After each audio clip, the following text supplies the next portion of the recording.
सामान आ गंदा में डेंजर न करिए नेवान बोल होई रे रंगवा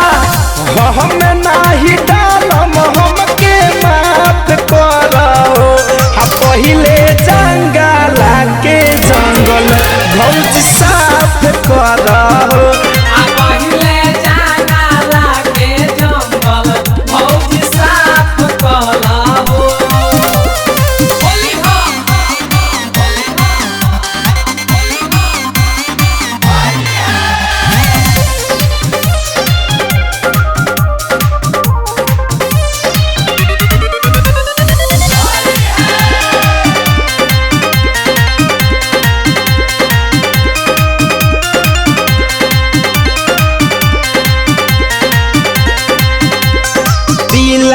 मांगता भौजी चीज फरेस हो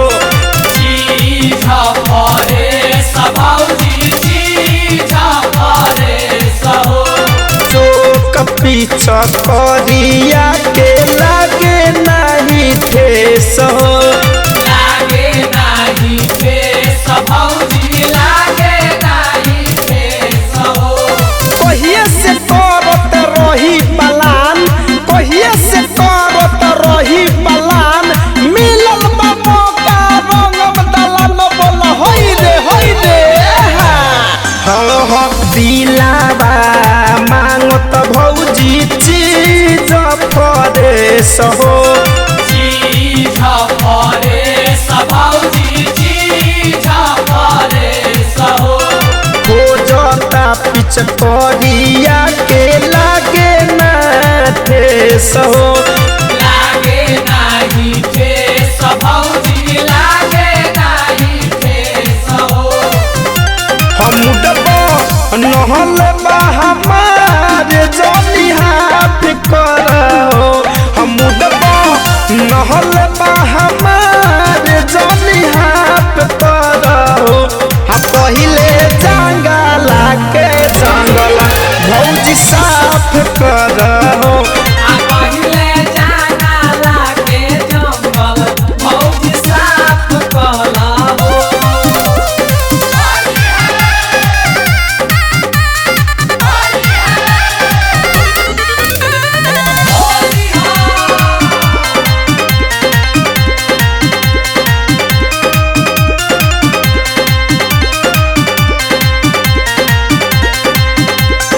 धनंजय के बात मान लो हो मन रखनो एहो मन रखनो एहो मन रखनो राजू बाबू धन के चिखाव तू चखनो चिखाव तू चखनो चिखाव तू चखनो हरे राम धड़कन के दे दो ऑर्डर हरे राम धड़कन के दे दो ऑर्डर सारा कचरा के हो जाई मर्डर बोला होई रे धनंजय के बात मान लो हो मन रखनो एहो मन रखनो एहो मन रखनो राजू बाबू धन के चिखा तू चखनो चिखाव तू चखनो चिखाव तू चखनो हो अपना लहुरा देवरवा के इंसाफ करो हो अपना लहुरा देवरवा के इंसाफ करो पहिले जंगला के जंगल भौजी साफ करो।